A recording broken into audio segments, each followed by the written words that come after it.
அம்மா இன்னைக்கு சமையல் பார்த்துடலாமா? பார்க்கலாம் வாப்பா. சோறு போட்டுக்கிறலாம். ஓகே, சூப்பராக இருக்குது சோறு போடணும். கல்குடுவா மீனும் மத்தி மீனும் சேர்த்து குழம்பு வச்சாச்சு. நமக்கு பிடிச்ச மண்டையை முதல்ல வச்சுருவோம். அப்புறம் மத்தி மீன் கொஞ்சம் வச்சிடலாம்.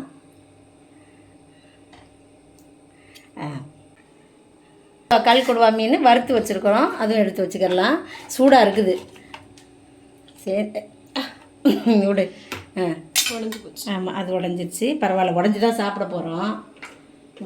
அவ்வளோதான். இன்றைக்கி வந்து நான் அம்மா வந்து காய் எதுவும் பொரியல் பண்ணல. நேற்று வச்ச மாங்காய் பச்சடி இருக்குது, புதினா துவையல் இருக்குது, இத்தனை இருக்குது. புதினா கொத்தமல்லி கருவேப்பிலை துவையல் இதெல்லாம் வச்சு இன்றைக்கி சாப்பிட்றலாம். இதான் இன்றைக்கி நம்ம வீட்டு சமையல். இன்றைக்கி பிறந்தநாள் திருநாள் கொண்டாடுற எல்லாருக்கும் வாழ்த்துக்கள் சொல்கிறேன், ப்ரேயர் பண்ணிக்கிறேன். நம்ம செல்லப்பிள்ளை சால்வி சேனலை சப்ஸ்கிரைப் பண்ணிக்கிறேங்க, ஒரு லைக் போடுங்க. அடுத்த வீடியோவில் பார்க்கலாம். பாய்.